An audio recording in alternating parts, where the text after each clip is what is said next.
Welcome to the WRAL Daily Download. I'm Amanda Lamb. In today's deep dive conversation with WRAL reporter Joe Fisher, we're going to talk about highway patrol chases. In 2022, the North Carolina Highway Patrol chased more than 1,000 drivers. 7 people died, 13 were hurt, and this represents a huge increase in chases since 2019. Joe, welcome to the program. Thanks for having me. So your story really starts with a very touching story of a man who was in another car. He just happened to be on the road when there was a chase. And tell me what happened to him, to Thaddeus Mickens. So this was an early morning chase in May of last year, 2022. So not too long ago, about 8 months. And there was a pursuit that was started by the Highway Patrol. They were chasing a woman, trying to pull her over for speeding. And this was a chase that got up to 112 miles an hour when the woman crossed the center line on Highway 301 in Kenly, which is in Johnston County. And she slammed head on into a pickup truck with 3 people inside that car. 2 of them died. The driver of that truck survived. But that crew of 3 people, they were just simply headed to work on a normal morning. 2 people ended up dying as a result of this high-speed chase. So basically, they were innocent bystanders. I mean, they were just doing their normal routine that morning, and they just happened to be got in the middle of this. So Mickens was one of the people who was killed. I know that, we've spoken with his family, and it begs the question. I mean, why is it so important to chase this woman, this driver, on a 2-lane highway in a small town? And I know his family's asking that same question. So I think that Thaddeus Mickens' family is concerned because they don't view speeding as necessarily a significant enough crime to chase this woman through town. The Highway Patrol says that speeding is very serious. It can lead to someone's death, and they actually put speeding above other crimes like an expired license tag or something of that nature. So they view speeding as something very serious, something that they need to stop the person right away. And that's what's in their policy. Thaddeus Mickens' family says they really wish that these kinds of pursuits were only done for people who are accused of very violent crimes, homicides, bank robberies. And that is something that we've talked to a lot of experts about too. And they too would like to see these pursuits more limited than what they are now. And this story and others got you thinking about policies surrounding chasing drivers. So what did you learn about the North Carolina Highway Patrol policies regarding when to chase, when not to chase? So the policy is pretty broad, and it allows troopers in this case, because we're talking about the Highway Patrol, pretty wide discretion as to when to start a chase. Now, a supervisor is immediately looped in, and the supervisor is responsible for deciding whether to continue that chase. But we have found out that many of these, overwhelmingly 60+% of these chases, are initiated because of speeding. And so, obviously there's a thought process of, okay, so when there is a chase, do you get a review? In other words, does the Highway Patrol review and say, should we have done this? Should we not have done this, so they can learn from it? What have you learned about that? So there's a pretty intense scrutinization of these pursuits. Every single pursuit is reviewed by at least 3 supervisors. And then there's actually a review board made up of about 8 members within the Highway Patrol that actually go back. They not only review the circumstances surrounding the chase, but any body camera video, any dash camera video, and they decide whether the chase was within protocol or not within protocol. That's some great insight. We'll be back after the break with more from Joe Fisher on what he learned after doing a public records request for Highway Patrol chases in 2021.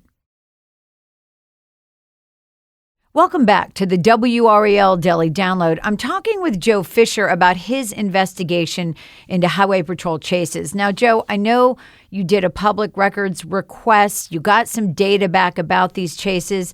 Some of it is pretty alarming. Tell me what you learned. Well, as we were just referencing, there is this decision that needs to be made. Was the chase within policy or was it not within policy? And the most recent comprehensive data we have is from a Highway Patrol report of all of the chases that were done in 2021. There were 896 chases that year. And this analysis was kind of shocking because 238 of those chases, so we're talking about more than 25%, about 26% of these chases were not within policy. And as we continue to dig into the data here, the number of pursuits has skyrocketed. In 2019, there were 454 of these chases statewide. Last year in 2022, there were more than 1,000, which is a 131% increase. That's a huge increase. And I guess, have you learned why, or is anybody saying why that might be?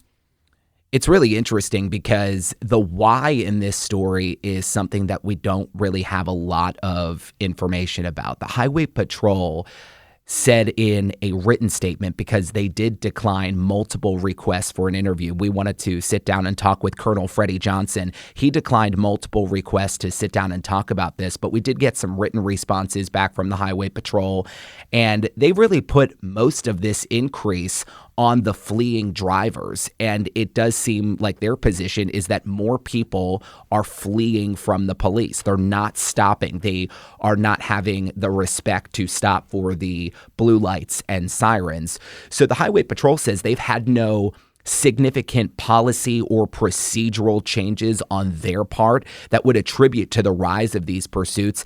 And like I said, they say the decision to not comply with a traffic stop and attempt to flee falls on the driver of the violator vehicle themselves. Now, I know you talked to an expert for your story about, maybe the vagueness of the policies, also the stress on officers having to make these decisions on the fly.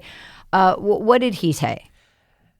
The expert I talked with, his name's Jeff Alpert, and he has been looking into pursuits since the 1980s. So we're talking more than 30 years here. He's a professor at the University of South Carolina, and his position on this is that chases should be limited to violent crimes. The story that we have put together shows how innocent people can die because of these chases. And if there are more limited policies, he believes that there will be fewer of those deaths on the road. So I'm curious, we talked about speeding as one of the reasons that the Highway Patrol will chase a driver. What are some of the other reasons, and what did you find out kind of the majority of the reasons are?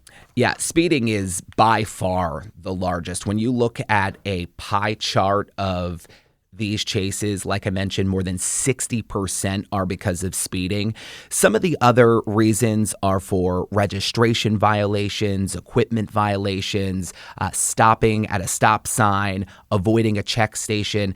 A very small number are because of DWI or stolen vehicles, hit and runs, careless and reckless driving. All of these different offenses can initiate a pursuit, but by and large, the initial violation is speeding. And I know you talked about this, but I want to circle back to it. You did ask the Highway Patrol for a sit-down interview. They did not grant you that. Did they give you any response to your story? Their response was that the people who were getting pulled over on the road, for whatever reason it is, need to stop. And it does seem like we're in this position right now where more people are not stopping for the police. And a lot of these chases, I think it's important to point out, are not necessarily high-speed chases down the road. Some of these last only a quarter of a mile, a half a mile. Sometimes these chases are called off in the middle of it, but the chases are happening more frequently. The Highway Patrol's position is that people need to stop, and it does seem like there's either an increase in the speeding offenses or other offenses, or an increase in people eluding the police. Well, I know you're going to continue to follow this. Thanks, Joe, for your excellent reporting on this topic. And thank you for listening to the WRAL Daily Download and making us part of your morning routine. Another great way to get WRAL news is the Morning Briefing newsletter. It's a daily email waiting in your inbox every morning with Triangle news, events, and headlines to get you ready for the day. Sign up at WRAL.com/newsletter.